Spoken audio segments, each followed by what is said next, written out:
पौराणिक कथाओं के अनुसार काशी जो है शिव जी के त्रिशूल पर स्थित है। एक विशेष कृपा है काशी में कि अगर आप कुछ भी लेके काशी में मत आइए और आप कितने महीने काशी में रुक जाइए, आपके रहने खाने पीने का व्यवस्था कोई व्यक्ति नहीं करता है, बाबा विश्वनाथ ही करते हैं, मां अन्नपूर्णा ही करती हैं। कोई व्यक्ति काशी में कभी भूखा नहीं सोता है। काशी में ही जो है मृत्यु को सेलिब्रेट भी किया जाता है। हाँ जी, हाँ जी। काशी में आकर के उस बंधन से उस आत्मा को मुक्ति मिल जाती है जो हमेशा शिवलोक में जाने के लिए तत्पर चाहती है रहना। यह मान्यता है कि यहाँ पर शिव जी उसको पार लगाते हैं जो यहाँ पर मृत्यु होता है। आजकल देखिए बहुत देखने में आ रहा है कि घरों में झगड़े लड़ाई काफी बढ़ गए हैं। तो वजह यही है कि लोग पुराने चीजें जो उनके पूर्वज करते चले आ रहे हैं उससे थोड़ा सा वो अलग दिशा में यात्रा कर रहे हैं, और अलग दिशा में यात्रा करेंगे तो उसका फलश्रुति तो थोड़ा सा। নমস্কার, নাদ দা কসমিক সাউন্ডের একটা নতুন এপিসোডে আপনাদের সবাইকে আরো একবার স্বাগত।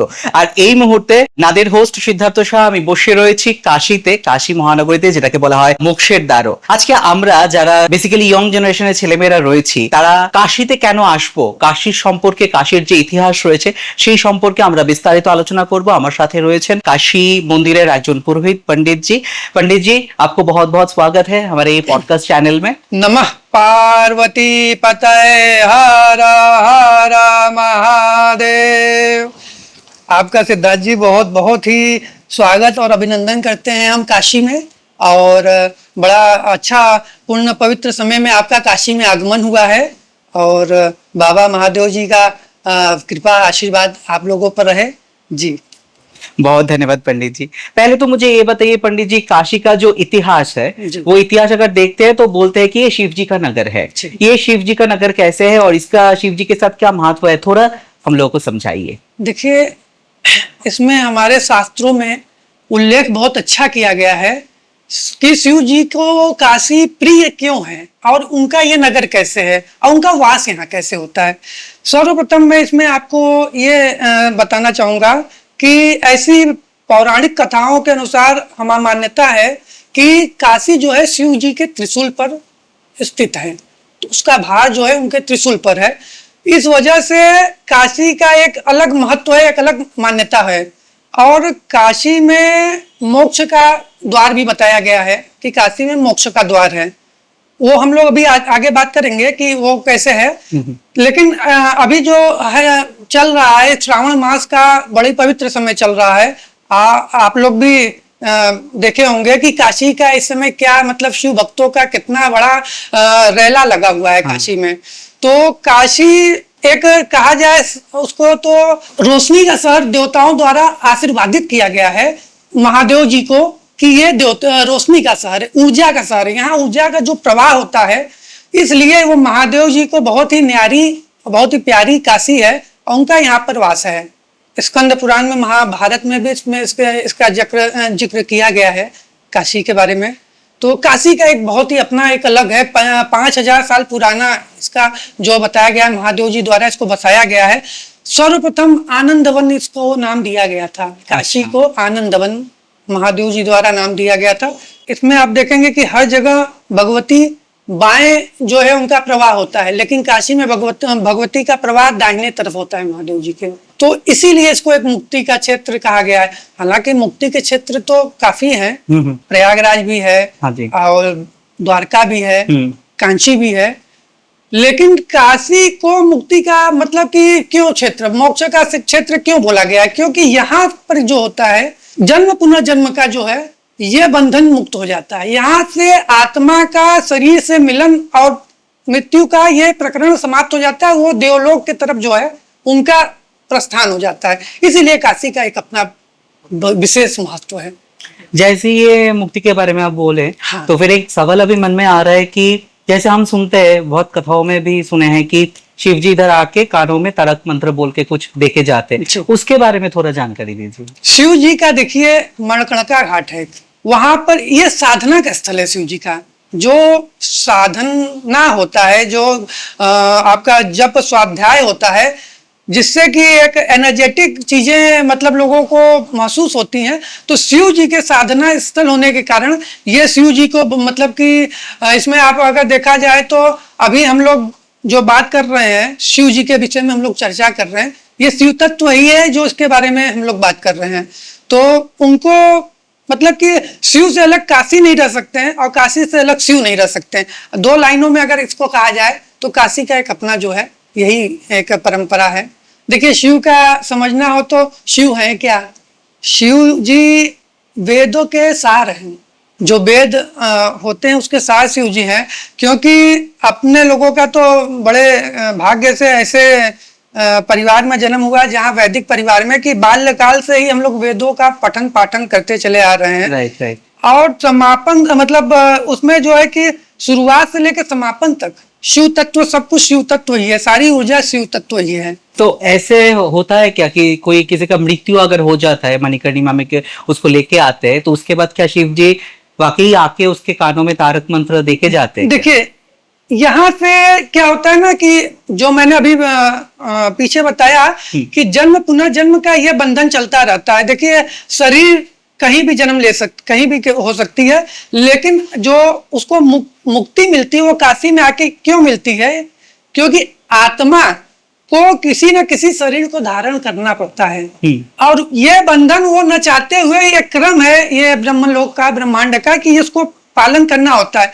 इस काशी में आकर के उस बंधन से उस आत्मा को मुक्ति मिल जाती है जो हमेशा इस मतलब कि शिवलोक में जाने के लिए तत्पर चाहती है रहना। अच्छा। तो इसलिए यह मान्यता है कि यहाँ पर शिव जी उसको पार लगाते हैं जो यहाँ पर मृत्यु होता है। अच्छा, आप पूरे दुनिया में ये देखेंगे कि काशी में ही जो है मृत्यु को सेलिब्रेट भी किया जाता है। हाँ जी, हाँ जी, हाँ। वो इसलिए इसके पीछे के समझने का एक बहुत बड़ा वजह है कि भाई ये तो एक अशुभ चीज है, इसको कोई कैसे क्यों सेलिब्रेट करेगा? ये तो किसी के लिए दुखद चीज होती है।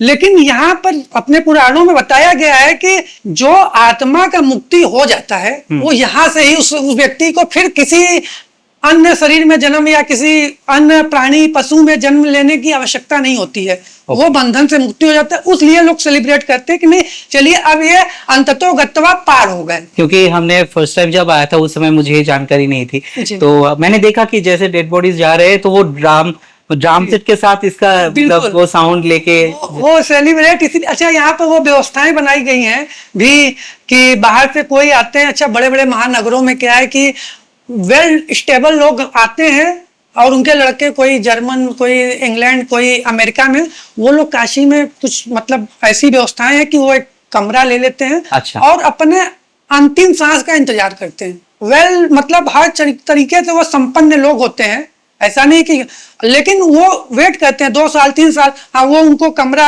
अवेलेबल होता है, जब तक वो जीवित रहते हैं उन्हीं को दे दिया जाता है। वो कुछ उनके चार्जेस वगैरह कुछ शुल्क होते हैं।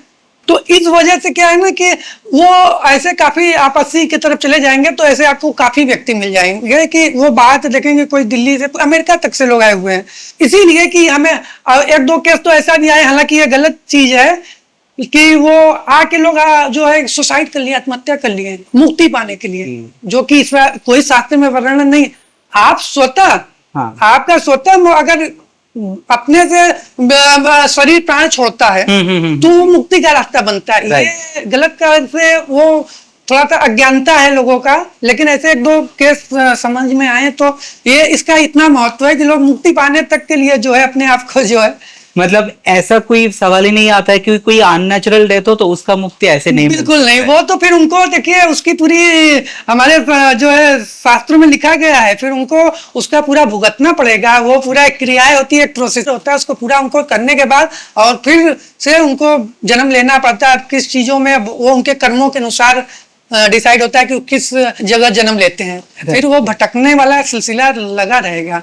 तो वो जो है कि नेचुरल डेथ ही हो अगर काशी में होती है, इसीलिए लोग काशी में जो है आकर के बस जाते हैं कि यहाँ पर हमारी मुक्ति मिले और ये सारे जन्म पुनर्जन्म के बंधनों से वो आजाद हो जाएं। बातों बातों में ये क्वेश्चन जैसे आ गया है तो मैं ये सवाल पूछ ही लेता हूँ कि ये जो कोई आत्मा है जिसका ऐसे अननेचुरल डेथ हुआ है, कोई किसी ने सुसाइड कर लिया, कोई एक्सीडेंट में किसी का मौत हो गया, तो उसको बाद में कैसे मुक्ति मिलता है? देखिए उसकी प्रक्रियाएं हैं। देखिए अननेचुरल डेथ का तो फिर उसको फिर एक समय उसका निर्धारित होता है, उस समय तक उसको यात्राएं करनी ही पड़ेंगी, यात्राएं करनी पड़ेंगी। वो ऐसा नहीं है कि उन चीजों को वो मतलब कि तुरंत वहां से उनको, क्योंकि जो मृत्यु हुई है वो एक समय से पूर्व पहले हो चुकी गई है।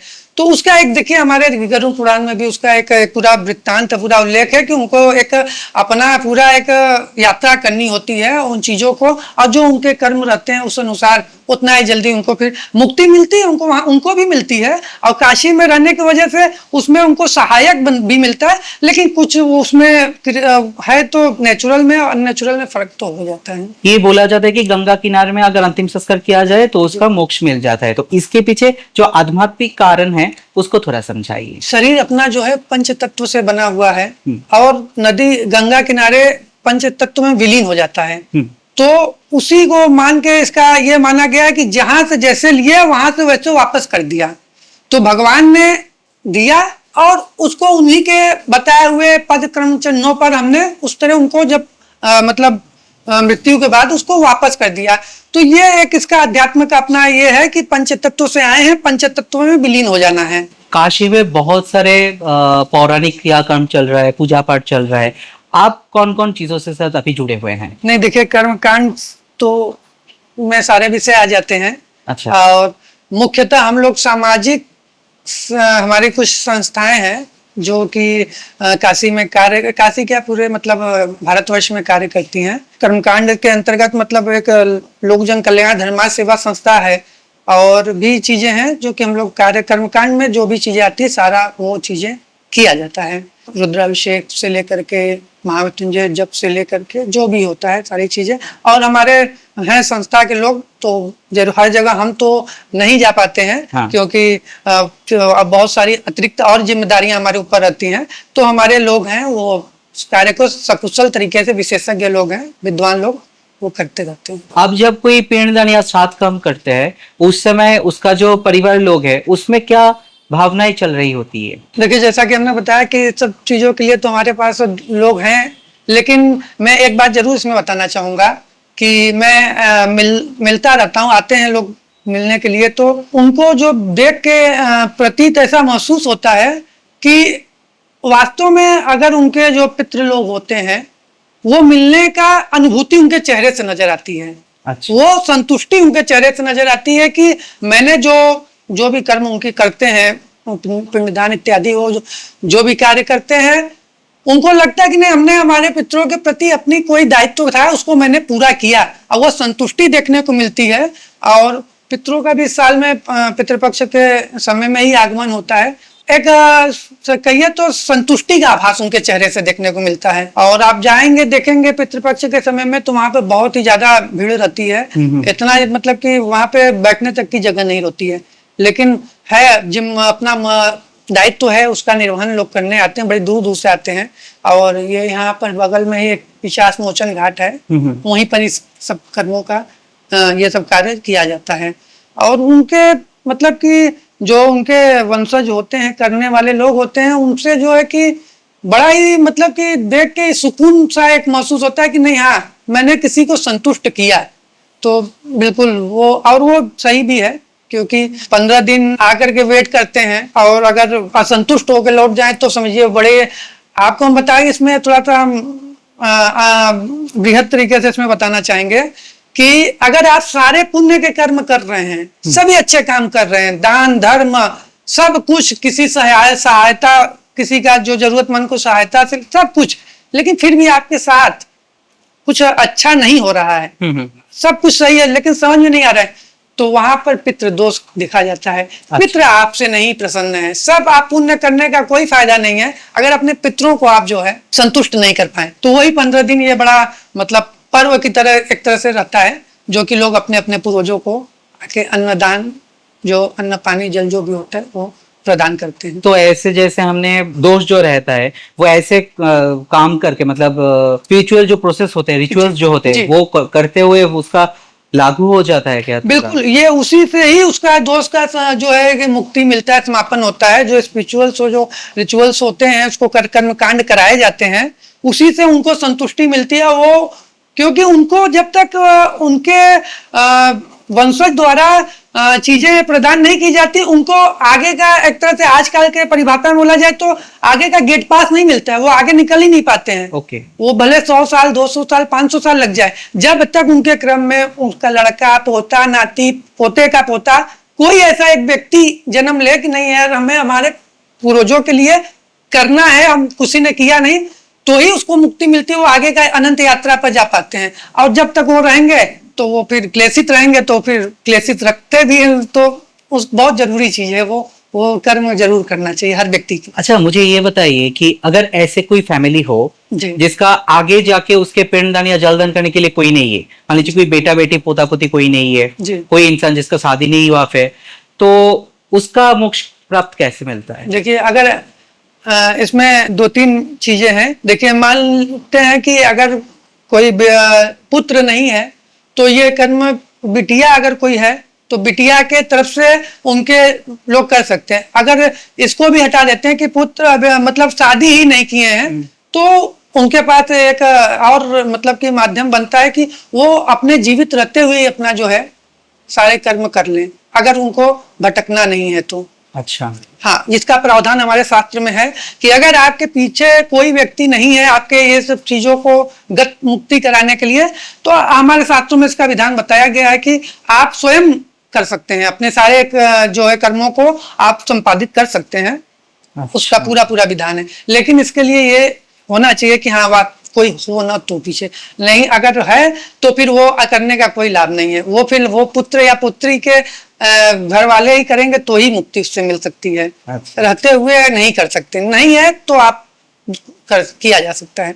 गायत्री मंत्र, रुद्राभिषेक या शिव पंचाक्षर, ये सारे जो कर्म कांड होते हैं, इन उसके ऊपर आपका अनुभव क्या है? देखिए, मैंने जैसा कि बताया था कि ऐसे परिवार में हमारा जन्म हुआ है, वैदिक परिवार में, कि बचपन से ही ये वेद मंत्रों का हम सुनने से, कितने मंत्र तो हम लोग जब बाल्यकाल में थे तो जब हमारे बड़े लोग इसका मतलब कि पठन पाठन करते थे तो कितने मंत्र तो उस समय केवल सुनने मात्र से याद हो गए।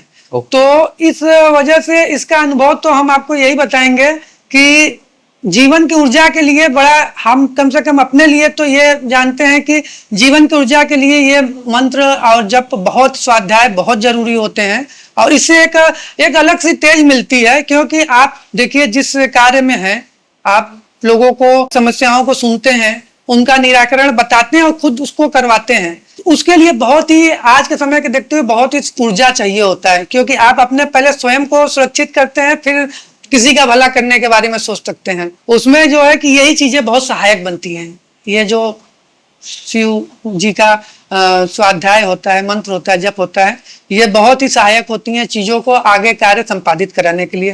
तो हम लोगों के तो शुरू से जीवन काल से ये जुड़ा, क्योंकि ऐसे जगह जन्म, ऐसे कर्म मतलब कि है कि उन चीजों से एक अलग ही अनुभूति प्राप्त होती है। ऐसे हो सकता है कि मैंने जब कई मंत्रोच्चारण कर रहा हूँ, उसका सटीक जो उच्चारण है वो नहीं हो रहा है, संस्कृत उच्चारण नहीं हो रहा है, लेकिन ऐसे बहुत सारे अभी यूथ जो है, यंग जनरेशन जो है, वो ऐसे उच्चारण कर रहा है, जप कर रहा है, उसमें कुछ फायदा हो रहा है या फिर उसको उसका रिजल्ट उल्टा होने वाला है? नहीं, देखिए रिजल्ट उल्टा कुछ, देखिए शिव जी के कुछ तो ऐसे हैं मंत्र जिनका कि अगर सही से आप उच्चारण नहीं कर सकते तो उसमें बताया गया है कि ना करें तो ठीक है। अच्छा। हाँ, बाकी चीजें ऐसे कुछ चीजों पर ऐसे मतलब कि ये लागू होता है। अब बाकी अगर उच्चारण सही नहीं हो पा रहा है तो देखिए, सबसे बड़ी बात तो हमारे शिव जी जो है कि बड़े मतलब कि भोलेनाथ बताया गया है, दयालु हैं। वो जानते हैं कि अगर सच्चे मन से कोई प्रयास कर रहा है कि नहीं, वो चाह रहा है, अब कुछ वजहों से वो नहीं कर पाता है, या भाषा या कुछ ऐसी जो चीजें हैं, या फिर नहीं, तो वो उसके भाव को ले लेते हैं। शब्द को छोड़ देते हैं, शब्द गलत उच्चारण हो गया, चलिए उसको छोड़ दिए, क्योंकि शिव जी हैं, दयालु हैं, भोलेनाथ हैं, तो उसके भाव, अगर भाव से कर रहा है तो जरूर उसका लाभ उसको मिलेगा। बस भाव होना चाहिए, क्योंकि वो भाव के भूखे हैं। एक बेलपत्र और एक लोटे जल में जो देवता, ऐसे आपको पूरे कोई देवता नहीं मिलेंगे जो एक बेलपत्र और एक लोटे जल में ही आपको मन वांछित फल देने के लिए तैयार हो जाते हो। और शिव जी तो, उनकी महिमा तो परंपार है, और इसीलिए भाव अगर है व्यक्ति का तो वो स्वीकार है, शिव जी को वो स्वीकार करते हैं, और उच्चारण बहुत जगह पर महत्व नहीं रखती, कुछ चीजों में रखती हैं, जहाँ की अगर नहीं करना चाहिए आता है तो फिर नहीं करना चाहिए, क्योंकि वो फिर थोड़ा उसका गलत प्रभाव हो जाता है। आपने जैसे बताया कि बहुत सालों से अपना पुराना ये ट्रेडिशन है। जी। आप आपका कुल का क्या इतिहास है ये काशी के साथ? हमारा जो परिवार है, देखिए, इस काशी के इतिहास से बहुत ही मतलब कि बहुत पहले से जुड़ा हुआ है। काशी के मतलब कि हम लोग अगर देखा जाए तो रिकॉर्ड पर हम लोग 7 और 8 जनरेशन से हैं, जो अच्छा। रिकॉर्ड है हमारे पास किससे जुड़े हुए हैं। इसकी बड़ी मतलब कि काशी में आपको हम बताएं, सबसे दुनिया की पुरानी रामलीलाएं होती हैं। उसको कहें तो ऐसे बहुत सी चीजों से हमारा परिवार जुड़ा हुआ है। हम हैं, हमारे पिताजी, उसके बाद उनके ग्रेट ग्रैंड फादर से लेके मतलब काफी लोग, और बहुत सांस्कृतिक मतलब कि एक समझा जाए तो हमारा परिवार इससे कई ऐसे धार्मिक कार्यों से जुड़ा हुआ है जो काशी में कहा जाए तो 1 मिनट के लिए होती हैं, लेकिन लाखों से ज्यादा लोगों का जो है दर्शना भीड़ लगता है।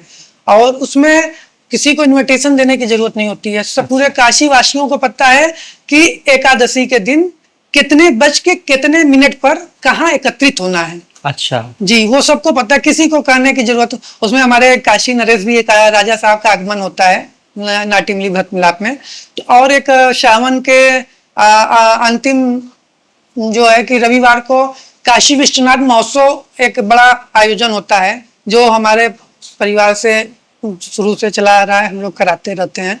तो बहुत सारे ऐसे धार्मिक आयोजन हैं जो हमारा परिवार, और इसमें इतिहास में मतलब कि काफी पुराने पुराने जो धार्मिक कार्य हैं उससे जुड़े हुए हैं। अगर आपके बारे में पूछे तो आपने अपने गुरुजी से जो कुछ सीखा उसके एक कोई चीज हमें बताइए कि जो आप अभी भी आज आप धारण करके आगे लेके जा रहे हैं। देखिए, सबसे उसमें महत्वपूर्ण बात यह है कि गुरु जी से तो मतलब कि हमने जो भी सीखा उन्हीं से सीखा।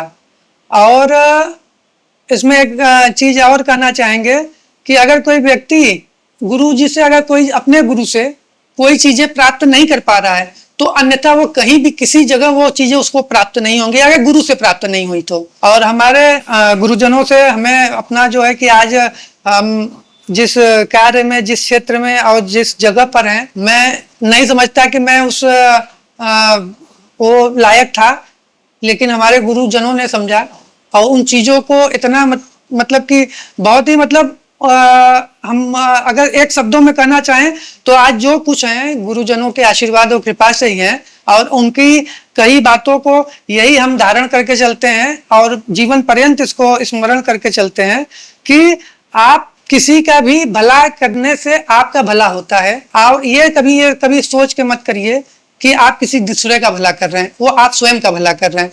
और पठन पाठन की जो क्रियाएं हैं, जैसे कि ये परंपरा अनुसार होता है कि जो मुझे सिखाया गया मैं अब अपने शिष्यों को सिखा रहा हूँ। तो बस यही है, और अपने जीवन को संतुलित तरीके से जीना, एक अनुशासित जीवन जीना, यही सब चीजें गुरुजनों से हम आज भी लेके चल रहे हैं, और उसका बड़ी मतलब कि उससे बड़ी ऊर्जा का मतलब कि स्मरण होता है। एक पंडित जी का रोजाना काशी में उसका जीवन कैसा चलता है, तो वैसे उठ के शाम तक? जी, पंडित जी का जीवन तो बताया जाए तो शिव जी को ही समर्पित हमें जहाँ तक लगता है कि ज्यादातर लोगों का रहता है। प्रातः काल जो है उठने के बाद जो है गंगा स्नान से शुरुआत होती है। गंगा स्नान करने के बाद फिर स्वाध्याय, जप, मंत्र जो भी उनके अपने नित्य के पूजा पाठ होते हैं उसको करने के बाद अपने जो पास के महादेव जी के मंदिर होते हैं वहां जाना, हाजिरी लगाना। अच्छा, यहाँ लोग मंदिर में हाजिरी लगाते हैं जैसे आप लोग ऑफिस या स्कूल में लगाते हैं, वो कंपल्सरी है। अगर जरूरी देर हो रहा है तो भी जल्दी जल्दी वो जाएंगे, क्योंकि ये नहीं कि आज स्किप कर देते हैं, कल जाके कर लेंगे। तो शिव जी के आसपास ही यहाँ के ब्राह्मणों का जो जीवन भी जो है समर्पित रहता है, और वो जो है कि बड़े पूजा पाठ होती है, वो सब चीजें बाकी दिनचर्या उनकी जो होती है वो करते रहते हैं। आपके अनुभव में काशी में सबसे रहस्यमय स्थल कौन सा है? यहाँ पे तो पूरी काशी ही एक बड़ी ऊर्जावान है। यहाँ बताया गया है और कहीं नहीं इसको बताया गया कि यहाँ के कण कण में शिव जी का वास है। इसके एक एक कण में हम लोग जहाँ बैठे हुए हैं यहाँ भी शिव जी का वास है। तो काशी का तो यही काशी अपने आप में क्यों इतना महत्वपूर्ण है, पूरी काशी का महत्व क्यों माना जाता है कि भाई और जगह मोक्ष क्षेत्र है लेकिन मुक्ति काशी में ही आके क्यों मिलती है? वो मात्र इसीलिए मिलती है कि यहाँ के हर कण में शिव जी का वास है। नहीं इसको कहेंगे कि कोई विशेष जगह ही शिव जी का वास है। यहाँ की जो शिव लोगों को आराध्य होते हैं, जो जप तप स्वाध्याय करते हैं, उनके शरीर से जो हवाएं निकल के, ऊर्जा निकल के पूरा दसों दिशाओं में चलती हैं, उससे क्या है कि पूरा काशी शिव में होता है। पूरा काशी मतलब कि शिव जी का जो है शिव तत्व से एकदम सराबोर रहता है। तो ऐसा तो हम विशेष नहीं, हाँ ये जरूर कहेंगे कि आप जब किसी भी काशी के शिव मंदिर में जाएंगे तो एक अलग आपको अनुभूति वहां पे महसूस होगी। जैसे काशी में हर गली में छोटे छोटे मंदिर है, इधर बहुत सारे भैरव मंदिर भी है, तो हम थोड़े थोड़े वो मंदिर को लेकर बातचीत करेंगे। काल भैरव मंदिर जी है या भैरव 8 प्रकट भैरव का मंदिर है, उसके बारे में थोड़ा जानकारी दीजिए। भैरव जी का देखिए, सर्वप्रथम जो हम काल भैरव जी हैं उनसे लेते हैं कि काशी का एक परंपरा है कि काशी में आगमन या कार्य के लिए सबसे पहले भैरव जी के यहाँ जो है अपना हाजिरी देना होता है, उसके बाद जो बाबा विश्वनाथ के लिए। तो भैरव जी को एक तरह से कोतवाल बताया गया है, रक्षक बताया गया है। और ये जो 8 भैरव है उनके अलग अलग स्वरूप हैं, उनके अलग अलग रूप हैं। आस भैरव हैं, अताल भैरव हैं, भूत भैरव हैं, काल भैरव हैं। तो अष्ट भैरव का एक अपना ये मतलब है, सब भैरव के ही रूप अलग अलग रूप में। और महत्व मतलब मुख्यतः मेन काल भैरव जो बाबा काशी के कोतवाल बताया गया है, वो उनका यही है कि वो पूरा रात में अपना जो ऐसी जो अपनी लोक कथाएं हैं और जो पौराणिक कथाएं हैं कि रात में अपना निकलते हैं अपना दंड लेकर के और पूरे काशी का भ्रमण करते हैं। और जो जिस मतलब कि मतलब संतुलन बनाने के लिए उनको जो उचित कार्य लगता है उसको उसके हिसाब से अपना कार्य करते रहते हैं। महादेव जी तो विराजमान है ही। और इसके साथ साथ दुर्गा मंदिर भी है जी, नवग्रह मंदिर भी है जी। उसके बारे में थोड़ा बताइए। देखिए दुर्गा मंदिर अपना शक्तिपीठ तो है। अब नवग्रह मंदिर में देखिए विशेष तो जैसा कि अब सभी लोगों को जानकारी होगा कि चीजें अभी तो आप 9 ग्रहों का पता चलना शुरू हुआ, लेकिन हमारे यहाँ तो हजारों साल से 9 ग्रहों का मंदिर स्थापित है। सैटेलाइटों से तो अब पता चला कि हाँ कितने बृहस्पति, अच्छा उसमें भी बृहस्पति जो है उनको महत्वपूर्ण जगह दिया गया है। हमारे ब्रह्मांड में भी उनको महत्वपूर्ण जगह हुआ है और हमारे ज्योतिष शास्त्र में भी बृहस्पति का स्थान बहुत महत्वपूर्ण है। तो अगर गुरु अगर सही स्थान पर बैठे हुए हैं तो चीजें थोड़ा सा विपरीत भी होंगी तो वो अपने आप सही कर देंगे। गुरु का स्थान सही होना चाहिए, तो गुरु का बड़ी महत्व है। इसीलिए नवग्रह का मतलब कि यहाँ काफी पुराने मंदिर हैं जिनका की वर्णन ठीक से नहीं मिलता, फिर भी माने तो सैकड़ों कई 100 साल पुराने मंदिर हैं। अच्छा, हमें ये बताइए कि कोई अगर फर्स्ट टाइम काशी में आ रहा है, हाँ। तो लोगों को मन में एक धारणा रहती है कि हमें जाके ये रिचुअल्स कंप्लीट करना है, ये करना है, जल चढ़ाना है, ये सब कुछ करना है। वैसे रिचुअल्स फॉलो क्या करना पड़ता है? सर्वप्रथम तो देखिए काशी प्रवेश में उसको एक जैसे ही प्रवेश होता है काशी में उसको एक अलग अनुभूति होती है। हाँ। उसके सारे चिंता कष्ट और उसके मोह माया सब लगता है कि वो काशी में एंटर करते मन वो एकदम मतलब कि रिफ्रेश हो जाता है। तो एक उसको एक लाइट वेट अपने खुद महसूस होने लगता है। लाख उसका क्या बाहर रहा है, उसका अतीत क्या रहा है, लेकिन काशी में आने के बाद वो काशी का हो जाता है। हाँ। तो वो फिर जहां तक की भी बात हो रही थी कि उसको कैसे इसको फॉलो करना चाहिए। सर्वप्रथम तो गंगा जी का स्नान करना चाहिए व्यक्ति को, जो भी आ रहे हैं काशी दर्शन के लिए। और स्नान करने के बाद वहाँ घाट पर जो भी अपने पूर्वजों को जो भी जल देना हो या जो भी उसको अपना स्वेच्छानुसार उसको लगे, ऐसे कोई इसकी वो नहीं है, अपना अपना होता है। उसके बाद बाबा काल भैरव विश्वनाथ जी हैं, उनकी दर्शन के बाद फिर वो काशी में अपने जो है दिनचर्या को शुरू कर सकता है, अन्यतर मंदिरों में जाके दर्शन कर सकता है। और अच्छा एक विशेष कृपा है काशी में कि अगर आप कुछ भी लेके काशी में मत आइए और आप कितने महीने काशी में रुक जाइए, आपके रहने खाने पीने का व्यवस्था कोई व्यक्ति नहीं करता है, बाबा विश्वनाथ ही करते हैं, मां अन्नपूर्णा ही करती हैं। कोई व्यक्ति काशी में कभी भूखा नहीं सोता है। ये बाबा विश्वनाथ का मां अन्नपूर्णा से लिया हुआ एक कहें तो एक उनसे वचन लिया गया है कि नहीं हम मोक्ष प्रदान करेंगे, आप जब तक जीवित रहेगा कोई व्यक्ति आप अन्न प्रदान करेंगी, तो जीते जी भी वो खुशहाल रहे और जब उसका समय आ जाएगा तो उसको मोक्ष करके मैं स्वर्ग लोक के अब जो है देवलोक की तरफ उसका जो है मोक्ष प्रदान कर दूंगा। तो ये उनका अपना ये चीजें हैं। तो सब मैं यही कहना चाहेंगे कि आए काशी में गंगा स्नान करें, बाबा काल भैरव, बाबा विश्वनाथ जी का जो है दर्शन करें और अपना जो भी अपना सोच के आए हैं उस पर आगे कर सकते हैं। ये आपने जो अभी बात बताया इसके साथ एक प्रैक्टिकल घटनाएं जुड़ी हुई है। ये जो दोस्त मेरे साथ आया है जी। वो अगरतला में, वो उतना उतना स्पिरिचुअल नहीं है, स्पिरिचुअलिटी के माने में उसका उतना ज्ञान नहीं है। जी। तो वो बोलते हैं कि सिद्धा आप जब बात करते हो कुछ कुछ समझ में आता है, कुछ कुछ नहीं समझ में आता है। जी। लेकिन वो जब काशी में आ गया उसको कुछ अलग सा महसूस होने लगा है। बोल रहे हैं कि वे ऐसे काशियों के गली में जा रहा हूँ तो ऐसे ही अपने आप मन खुश होते जा रहा है।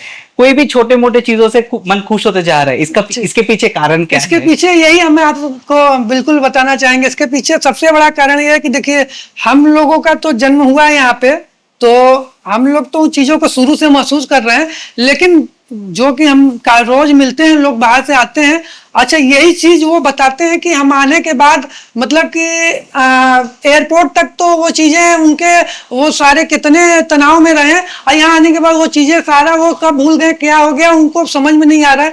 तो इसके पीछे ये है कि देखिए, शिव जी की जो आराधना हर समय काशी में चलती रहती है। जो शिव साधक होते हैं उनसे बहुत ऊर्जा निकलती है, बहुत ही ऊर्जा, और जो हमेशा बहुत काफी अनुष्ठान हर समय काशी में चलते रहते हैं। उस ऊर्जा के प्रवाह इतना होता है कि वो वातावरण ऐसा काशी का बन जाता है कि व्यक्ति हर चीजें अपना जो है मतलब कि रिफ्रेश होकर के होता है। जो मोक्ष ऐसे के नहीं मिल जाता है, पहले तो सारे बंधन टूटता है, सारे मोह माया छूटते हैं, तब तो आदमी मुक्ति की तरफ जाता है ना। तो ये एहसास होता है कि आप निकल जाएंगे कहीं भी गली में ना, तो आपको लगेगा कि हम काशी के बारे में, आप एक हफ्ते कोई व्यक्ति काशी में रुक जाए तो उसको कहीं किसी से जानने की आवश्यकता नहीं है कि काशी क्या चीज है। वो स्वयं महसूस कर लेगा कि काशी क्या चीज है, क्या ऊर्जा का, ये एक जगह का नाम नहीं है, एक ऊर्जा का, एक तत्व का नाम है काशी। और शिव भक्तों का तो ये मतलब कि एक गढ़ है। काशी में 84 घाट है, वो घाटों के बारे में थोड़ा थोड़ा जानकारी दीजिए। और ऐसा कोई स्पेशल घाट है जिसमें कोई स्पेशल रिचुअल्स होता है या फिर स्पेशल कोई घटना के साथ जुड़े हुए हैं उसके इतिहास? हाँ, काशी में देखिए, जैसा कि सर्वविदित है कि घाटों का शहर और मंदिरों का शहर काशी को कहा जाता है। घाटे तो सब प्रमुख घाटे हैं, लेकिन विशेष हैं घाटे जहाँ की एक मतलब कि गंगा आरती होती है, कार्यक्रम होता है और विश्वविख्यात है पूरे दुनिया में, मतलब इसको लोग समझ जानते हैं। तो दशाश्वमेध घाट है, और जो है कि पंचगंगा घाट है, और राजेंद्र घाट है। ये सब कुछ मुख्य घाटे हैं जहाँ की दैनिक ये जो है आरती का कार्य होता है। अच्छा, लाख वहां पर बाढ़ आया रहे या कोई भी समस्या रहे, ये क्रम कभी टूटता नहीं, कभी छूटता नहीं, ये लगातार अपने क्रमबद्ध तरीके से चलता रहता है। और मेन तो काशी में घाटों का वास्तव में बहुत महत्व है, और अपने स्थान पर इसकी पौराणिक भी बहुत महत्व है। घाटों से ही शहर का निर्माण होना शुरू हुआ है। जब से काशी बसी है तो काशी के उससे पहले से काशी के घाट रहे हैं। काशी धीरे धीरे उसी तरह बसी है। और आप चले जाएंगे दशाश्वमेध घाट पे तो वहाँ जो आरती का कार्य देखेंगे, लाखों लोगों की भीड़ एकत्रित रहती है वो दर्शन के लिए। तो बहुत महत्वपूर्ण होता है। और वहाँ उस वातावरण में आप एक बार जरूर उसको महसूस करिएगा।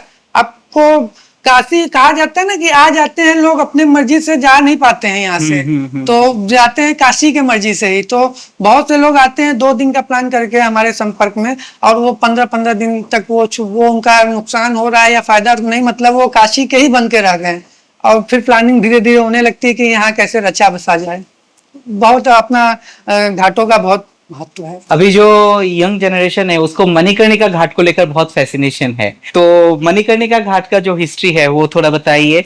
और ऐसा भी कहला जाता है कि मणिकर्णिका घाट में कोई तस्वीर लेना, पिक्चर लेना, वीडियो बनाना एक्चुअली सही नहीं है। लोग वीडियो बना के घर में भी लेके जाते हैं, या फिर कभी कभी ऐसे बोलते हैं कि वहां से गंगा जल भी लेके जाते हैं घर में, जो कि नहीं होना चाहिए। आपका क्या राय है? नहीं, देखिए, हमारा जो शास्त्र संबद्ध जो हम राय है वही हम अपनी बताना चाहेंगे कि उसको एक फैशन की तरह, जैसा कि बताया आपने कि वो चीजें लोग समझ रहे हैं, उसके महत्व को नहीं समझ पा रहे हैं कि उसका क्या महत्व है। वहां जाकर के अपने आप को समझने का वो स्थान है, ना कि वहां पर फोटोग्राफी करने का, वीडियोग्राफी करने का, या वो मुक्ति का जगह है। वहां से सारे बंधन छूटने का जगह है। और वहां पे जाके रियलाइज होता है कि इस पृथ्वी पर आके किया क्या, किसी ने अगर अपने लिए क्या किया, छोड़िए सबके लिए, आम जनमानस के लिए छोड़िए, ये सबसे बड़ा महसूस होता है कि मैंने जन्म लिया इस लोक में तो मैंने क्या किया, अपने लिए खुद कुछ किया क्या, मैंने अगले या जन्म के लिए कुछ अपना ऐसा कुछ कार्य किया जिससे कि मुझे उसमें एक पुण्य का प्राप्ति हो। तो उसको बिल्कुल हमारे नजरिए से ये एक बहुत ही गंभीर विषय है। फोटो वीडियो तो नहीं, उसको महसूस करने का जगह होता है। वहां पे सभी चीजें जो है कि आदमी अनंत यात्रा वहां से शुरू करता है, चाहे वहां पर एक गरीब व्यक्ति हो चाहे अरबपति व्यक्ति हो। आप देखेंगे अलग माहौल में रहा, एक रिक्शा चालक अलग माहौल में रहा है, उसका जीवन अलग माहौल में बीता है, उसके दिमाग में अलग थिंकिंग चलती है। और एक अगर कोई बहुत उद्योगपति है, वो अलग माहौल में रहा है, उसके दिमाग में अलग चीजें चलती हैं। लेकिन अगर दोनों एकत्रित एक साथ हों तो आप देखेंगे कि दोनों की सोच एक हो जाती है। वहां पे आकर के वो दोनों की सोच एक हो जाती है। जरा सा भी क्षण मात्र, जो बाल मात्र का भी फर्क नहीं रहता है कि उससे वो कुछ अलग सोचे। तो वो एक ऐसा स्थल है, तो वहां पर उसको बिल्कुल अपने थोड़ा गंभीरता से लेने का विषय होता है। उसको एक सोशल मीडिया या ऐसे कुछ ट्रेंड का वो विषय नहीं है, उसको समझने का विषय है। और ये जो गंगा जल ले जाने का जो प्रोसेस है नहीं, देखिए वो उसको बाधित किया, रोका गया है उसको, जो है कि नहीं, वो अब कैसे किस जानकारी के आधार पर वो लोग ले जाते हैं, जो भी ऐसे करते हैं नहीं पता। गंगा जल देखिए पवित्र चीज है, स्थान का अपना उसका बनाया गया है। उन लोगों को भाई अपना ज्ञान, अपना जानकारी के आधार पर वहां से तो जो है कि मुक्ति का वो है ना, उसको घर से वहां तक की यात्रा का वो स्थान है। वहां से घर की यात्रा का स्थान वो नहीं है। घर से कोई व्यक्ति निकला तो वहां जाके वो विलीन हो गया। कोई चीज वहां से लाने नहीं, वहां छोड़ने का स्थान है। आजकल लोग इतना आधुनिक होते जा रहे हैं कि उसका आध्यात्मिक चेतना जो है वो धीरे धीरे कम लग रहा है। और आपको क्या लगता है कि क्या करने से वो आधुनिकता और आध्यात्मिकता दोनों बैलेंस में हो जाएगा? यंग जनरेशन को क्या करना चाहिए? सही बात है, इसमें कोई शंका नहीं कि बहुत तेजी से समय बदल रहा है, आधुनिकता बहुत तेजी से आ रही है। समझने की जरूरत है कि देखिए हमारे जो सनातन धर्म है, ये जो है कि अनंत काल से अपने स्थान पर स्थापित है। हाँ, आज की युवा पीढ़ी को यह समझने की जरूरत है कि कोई चीज का फॉर्मेलिटीज के तौर पर कार्य करना, उसको समझना, दोनों अलग अलग चीजें होती हैं। घर में पूजा पाठ होता है, घर के जो बड़े सदस्य हैं वो तो अपने समझते हैं, वो चीजों को अपने तरफ से फॉलो करते हैं। लेकिन बच्चे समय बहुत जगह ऐसा, हम हर जगह की बात नहीं कर रहे हैं, कुछ जगहों पर ऐसा है कि बच्चे उन चीजों को गंभीरता से नहीं ले पाते हैं, नहीं समझ पाते हैं। सोचते हैं ये कार्य हमारे बड़े बुजुर्गों का है, वही करेंगे। लेकिन उनको ये थोड़ा समझने की जरूरत है कि वो कैसे वो कार्य को कर पा रहे हैं। उन्होंने अपने पूर्वजों को करते हुए बैठ के देखा है, समझा है कि कैसे होता है, उसके महत्व को जाना है, तो वो आज कर रहे हैं। और आप अगर नहीं बैठेंगे, नहीं देखेंगे, तो आप कभी उसको नहीं कर पाएंगे और वो चीजें फिर लुप्त होने की स्थिति में चली जाएंगी।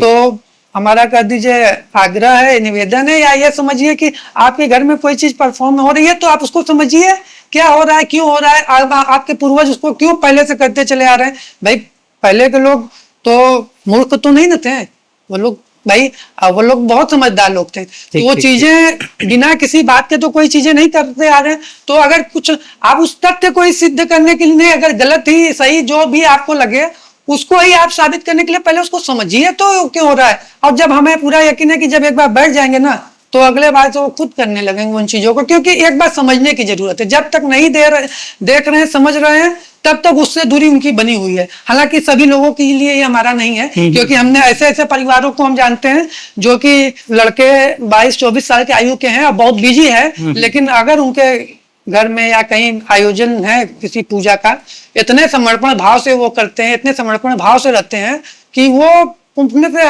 निकलना ही नहीं चाहते। वो सोचते हैं वो 1 घंटे की है तो वो कहते हैं उसको 2 घंटे में हम वहां पे समय अपना दें। कुछ लोगों के लिए चीजें हैं। ये जो नया विश्वनाथ कॉरिडोर बना है, उसको लेकर अभी सोशल मीडिया पे भी ऐसी भी बहुत चर्चाएं चल रही है जी। उसको बनने के बाद काशी का जो पवित्रता है उसमें क्या कुछ असर हुआ है? काशी का देखिए बहुत ही दिव्य और भव्य काशी का जो है कि बना है, ये जो कॉरिडोर बना है हमारे यशस्वी प्रधानमंत्री मोदी जी द्वारा, और इसको बहुत चीजों को ध्यान में रखते हुए बनाया गया है। जो दर्शनार्थी हैं, श्रद्धालु हैं, उनकी सुविधा को देखते हुए, सफाई को देखते हुए की चीजों को। इससे देखिए काशी का इतिहास इतना मजबूत और इतना पुराना है कि कोई निर्माण से इसके पवित्रता में अच्छाई हो सकती, बुराई तो नहीं हो सकती। हाँ, कुछ लोगों का इसमें विरोध रहा है जो कि उनका अपना जो है निजी नुकसान था, तो बिल्कुल स्वाभाविक सी बात है कि उनका जो है कि विरोध होना भी स्वाभाविक सी बात है। लेकिन इसमें काशी के महत्व को कहीं कोई हानि नहीं पहुंची है, बल्कि इसमें आप देखेंगे तो दर्शनार्थियों की संख्या कई गुना बढ़ी हुई है। और अच्छी बात है, देखिए भगवान के दर्शन ज्यादा से ज्यादा लोग प्राप्त कर सके, अगर ऐसी व्यवस्था बनाई गई है तो इसके लिए बहुत हृदय से धन्यवाद हम जो है कि प्रधानमंत्री जी का करना चाहेंगे कि उन्होंने ऐसी व्यवस्था बनाई कि जहां एक दिन में अगर 10,000 लोग दर्शन कर पाते थे, वहां एक दिन में 1 लाख लोग दर्शन कर पा रहे हैं। अधिकाधिक लाभ हो रहा है। तो ये बात उनके प्रयास और उनके जो है कि मतलब कि अपने सोच और अपने कर्तव्यों से हो रहा है। ये इसमें काशी का अच्छा ही हित नहीं हुआ है। कोई इसमें काशी के कोई भी पौराणिक महत्व को कहीं कम नहीं किया गया है। आप बहुत दिनों से काशी में हैं, बहुत स्पिरिचुअल एक्टिविटी के साथ जुड़े हुए हैं।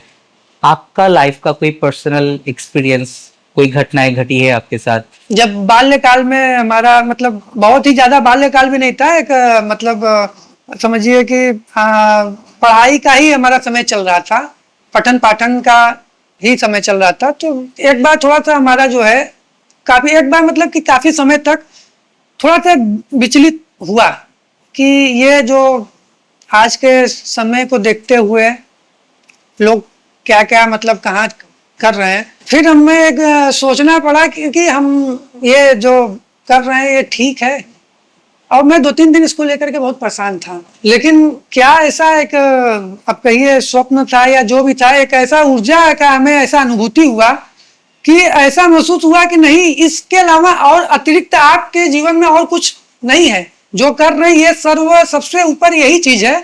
और तो वहां से मैंने जो फिर अपना ये पठन पाठन का कार्य, उसके बाद आज तक का कोई ब्रेक लगने का मतलब ऐसा कहीं हमें एक बार बस जीवन में यही हमें थोड़ा सा सोचने पर थोड़ा सा पता नहीं वो कहाँ से सोच आ गई थी, नहीं समझ, क्योंकि उससे पहले हमारी काफी सालों से चल रही थी पठन पाठन का कार्य, लेकिन कभी ऐसा नहीं हुआ। लेकिन वो एक हफ्ते थोड़ा सा हमारा रहा, बड़े सोचने डिस्टरबेंस कर लीजिए कि मैं समझ नहीं पा रहा था कि मैं जो कर रहा हूँ वो ठीक, ये कहाँ से सोच आई, वो मेरा कुछ लगता है कुछ जो रहा होगा। लेकिन उसको मुझे लगता है किसी दैवी शक्ति ने उसको आके फोकस किया कि नहीं, जो कार्य आप कर रहे हैं वो बिल्कुल सही कर रहे हैं और इसके अतिरिक्त और कोई विशेष कोई कार्य।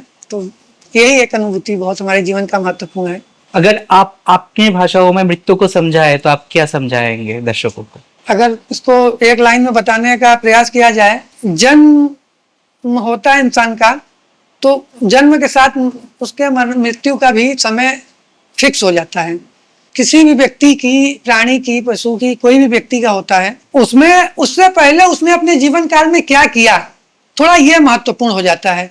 देखिए वो तो होना है, ये तो निश्चित होता है, जैसे ही जन्म होता है वैसे व्यक्ति का ये भी निर्धारित हो जाता है कि एक सर्टेन टाइम पर उसको जाना है। लेकिन इस चक्र से वो छूट जाए भाई, वैसा उसको कर्म अगर कर ले तो मृत्यु का जो है उसका सार्थक होना और न सार्थक होना उसके कर्मों पर डिपेंड करता है। तो अगर उसने अगला जन्म से मुक्ति पाने के लिए अपना सारे कार्य कर चुका है, ऐसा वो कर्म किया है कि नहीं, अगला वो मृत्यु नेक्स्ट, क्योंकि एक बार कोई चीज होती है तो दुख होता है, अगर 100 बार होती है तो वो बहुत बड़ा दुख होता है। तो अगर वो 100 बार मरेगा तो वो उसके लिए ज्यादा, तो ऐसा कर्म करे कि उसको बार बार ना मरना हो, तो मृत्यु हर समय ना हो। इसलिए उसको अपने जीवन को ऐसे सदकर्म करने चाहिए एक बार में उसको मुक्ति हो जाए, न कोई किसी पशु प्राणी या कोई और शरीर में उसको जन्म न लेना पड़े। आजकल के युवा जो है उसके लिए कुछ संदेश अगर आप भेजना चाहते हैं तो? आज के समय जैसे बदलाव का समय चल रहा है, पीढ़ी भी अपने सोच को बहुत तेजी से बदल रही है और चीजें आप भी नोटिस आपने किया होगा कि आज संबंधों में, चाहे वो संबंध किसके बीच में महत्व नहीं रखता, लेकिन हर संबंधों में आज बहुत तनाव आज का समय आ गया है। वो इसीलिए आ गया है कि लोग थोड़ा सा जो है कि इन चीजों से विमुख होते चले जा रहे हैं। देखिए हर समस्याओं का समाधान भगवत गीता में है, लेकिन हमें नहीं लगता है कि मैं सभी के लिए नहीं करना चाहूंगा, लेकिन हाँ थोड़ा सा अध्यात्म की तरफ आज की पीढ़ी का अगर झुका हो तो जितना वो तनाव भरा जीवन, चाहे उसके कार्य क्षेत्र का हो, चाहे उसके गृह क्षेत्र का हो, चाहे किसी अन्य क्षेत्र का हो, वो तनाव से अगर उसको थोड़ा सा निजात पाना है तो थोड़ा धर्म के तरफ उसको समय अपना दे करके कि वो ऐसा क्यों हो रहा है। आजकल देखिए बहुत देखने में आ रहा है कि घरों में झगड़े लड़ाई काफी बढ़ गए हैं। उसका वजह यही है कि लोग पुराने चीजें जो उनके पूर्वज करते चले आ रहे हैं उससे थोड़ा सा वो अलग दिशा में यात्रा कर रहे हैं, और अलग दिशा में यात्रा करेंगे तो उसका फलश्रुति तो थोड़ा सा, क्योंकि उनके पास वो नहीं उसका चीजें नहीं है कि अगर हमारे भगवत गीता में बताया गया हर एक समस्याओं का समाधान बताया गया है कि अगर परिवार में कोई विवाद चल रहा है, अगर मन को कोई चोट पहुंच रहा है, आघात पहुंच रहा है, तो क्या करना चाहिए। जब आप दवा जानेंगे ही नहीं तो बीमारी कोई व्यक्ति लेके घूमेगा तो वो परेशान तो होगा। युवाओं के लिए यही संदेश है, थोड़ा सा अपने चीजों को करते रहिए, आप बिल्कुल कूल हैं, बिल्कुल इसमें कोई शंका नहीं है, लेकिन आप उससे भी अच्छे समझ में आप आएंगे अगर आप थोड़ा अपने धर्म को जानेंगे, थोड़ा पहचानेंगे। थोड़ा देवालय में जाइए, 5 मिनट बैठिए, ध्यान लगाने की कोशिश करिए, आपको स्वयं से मिलने का मौका मिलेगा। तो आप अगर कुछ ऐसी गतिविधियां आपके जीवन में चलती होंगी जो नहीं चलनी चाहिए, जिसकी वजह से आपको परेशानी हो रही है, उस 5 मिनट के ध्यान से भी आप जब स्वयं को जानेंगे ना तो उन चीजों से आपको लगेगा कि आप क्या गलत कर रहे हैं। सबसे बड़ी चीजें हैं कि हमें तो पहले मालूम होना चाहिए कि हम क्या गलत कर रहे हैं। जब हमें खुद को नहीं मालूम होगा कि हम गलत कर रहे हैं तो वो क्रम तो चलता रहेगा। इसके जानने के लिए आप स्वयं को अंदर झांकना होगा, और देवालय से अच्छा वो स्थान कहीं हो नहीं सकता। अच्छा का मतलब एकमात्र वो स्थान भी है। थोड़ा सा मंदिरों में दर्शन पूजन के लिए जाएं, बाकी जो करते हैं करते रहें। ये मेरे एक दोस्त का सवाल है जी, जी। कि वो जब अगरतला में रहता है तब वो एनर्जी को उतना फील नहीं कर पाते हैं। जी। मैंने उसको काफी सारे बार समझाने की कोशिश की है कि ऐसे ऐसे फील करो, ध्यान लगाने की कोशिश करो, तो वो नहीं होता है। लेकिन वो जब काशी में आए, उसके बाद जब एक बार मंदिर में पहुंच गए, अगर गलियों में जब चलना शुरू कर दिया ना, तो उसके लिए ये बहुत ईजी हो गया कि मैं कैसे वो एनर्जी के साथ कनेक्ट हो जाऊं और कैसे वो स्पिरिचुअलिटी को समझूं, ताकि यहाँ से कुछ घर लेके जा सकूं। क्योंकि अभी मैं इधर आ गया हूं तो फिर मुझे वो ऊर्जा का जो डिफरेंस है वो समझ में आ गया कि अगरतला में ऐसा होता है और इधर काशी में ऐसा होता है। तो वो हमेशा कैसे बने रहे हमारे साथ, कैसे हम काशी को घर में लेके जा सकते हैं, उसके बारे में थोड़ा टिप्स दे दीजिए जाते हाँ, जाते। नहीं, बहुत अच्छा जो है ये आपने प्रश्न किया है। सर्वप्रथम तो ये बताना चाहेंगे कि जैसा कि मित्र ने आपके बताया है कि बहुत ज्यादा रिचुअल्स वो वहां पे नहीं है, फिर भी यहाँ पर आके वो एक अलग चीज की अनुभूति कर रहे हैं। सबसे बड़ी बात तो आपका शिव के प्रति झुकाव होने का प्रमाण ये है कि आपका किन्हीं वजहों से काशी में आगमन हुआ। शिव ने आपको काशी में आपको अपने तरफ खिंचाव किया, तो कहीं ना कहीं आपके मन में उनको लगा कि आप करना चाह रहे हैं वो चीजें, लेकिन सही मार्ग नहीं दिख रहा है। उस मार्ग को बताने के लिए किसी वजहों से आपका काशी में आना हुआ। अच्छा ठीक है, आपने जो चीज इतनी आसानी से, जैसा कि आपको लगा कि बड़े आसानी से बिना ध्यान किए मैं काशी में प्रवेश मात्र से वो चीजें महसूस कर रहा हूँ, बाहर में हमें काफी प्रयास के बाद भी वो चीजें नहीं महसूस होती हैं। तो यही काशी का, मैंने भी बताया ना, शिव तत्व तो यही काशी है कि यहाँ पर आसानी से मुक्ति मिलती क्यों मिलती है। अरे योजन भटकने के बाद जो काशी मोक्ष द्वार कर दे, इसी तरह आसानी से आपका ध्यान भी, आपको एनर्जी भी महसूस होने लगती है। लोगों का क्या है कि जैसा कि मैंने पीछे बताया कि 2 दिन 3 दिन ने डॉक्टर ने जवाब दिया कि 2-3 दिन में ये व्यक्ति वो काशी जल्दी हड़बड़बाजी में आ गए और पता चला वो 3 साल वहीं पर। तो वो एनर्जी ऐसा उनको है कि अभी उनको काशी में कुछ तो मतलब कि समय और व्यतीत करना था, तो डॉक्टर का रिपोर्ट सब बेकार हो गए क्योंकि वो 2-3 दिन की बात वो 2-3 साल में बदल गई। तो मुक्ति के लिए आए थे, वो सही हो गए, वो फिर ले गए, हालांकि वो वहीं काशी में रुक ही गए।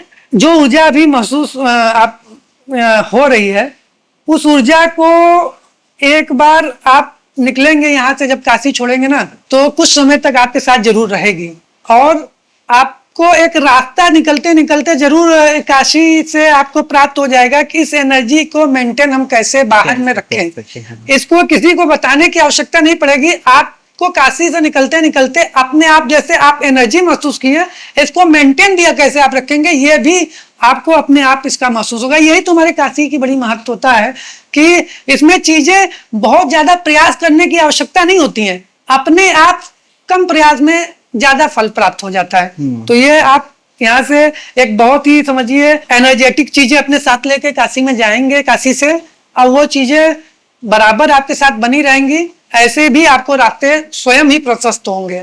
जी बिल्कुल। हम पॉडकास्ट के एकदम अंतिम भाग पर पहुंच गए हैं। समय के अनुसार हमें अभी विदाई लेना होगा पंडित जी से, और दर्शकों को बताना चाहता हूँ कि हम मिलेंगे नया कोई एपिसोड में, नया कोई टॉपिक को लेकर, चाहे वो काशी हो या वृंदावन हो। आप जुड़े रहिए हमारे साथ। पंडित जी, आपको बहुत बहुत धन्यवाद, आपने इतना मूल्यवान समय दिया हम लोगों को, बहुत समृद्ध किया। सिद्धार्थ जी धन्यवाद। मैं आखिरी में एक बात कह के अपना भी बात समापन करूंगा। देखिए, शिव जी ने जैसा कि मैंने बताया था कि इसको आनंद वन नाम दिया था, तो उसमें 2 लाइन मैं जरूर बताना चाहूंगा, बोलना चाहूंगा। एक श्लोक है, आपने सुना भी होगा। सानंदमानंद वने वसंतम आनंद कंदम हत पाप वृंदम वाराणसी नाथ मम नाथ नाथम श्री विश्वनाथम शरणम प्रपद्ये। देखिए, विश्वनाथ जी ने इसको आनंद की जगह दी है, जो हम आप इस समय महसूस कर रहे हैं। तो यही ये चीजें हैं। मैं इन्हीं 2 लाइनों के साथ शिव जी के अपने बातों को समापन करूंगा, और साथ में आप लोगों का बहुत धन्यवाद करना चाहूंगा, आप और आपके सभी दर्शकों का और आपके टीम का, कि आप लोग काशी में आए, इतनी अच्छी चीजें आपने महसूस की, आदान प्रदान किया अपने अनुभव का, आपने अपना अनुभव मुझसे साझा किया। मैंने कुछ जितना यथासंभव हो सका आपको काशी के बारे में कुछ बताने की कोशिश किया। हालांकि काशी तो अनंत है, मैंने कुछ उसके बारे में मैंने कुछ चीजों पर बस एक प्रकाश डालने की मेरा एक कोशिश था। और आगे भी ये सिलसिला आप आते रहें काशी, और भगवान शिव का आप पर, आपके सारे दर्शकों पर, आपके टीममेट पर आशीर्वाद बना रहे, ऐसी ही मैं प्रार्थना करता हूँ। नमः पार्वती पते हर हर महादेव।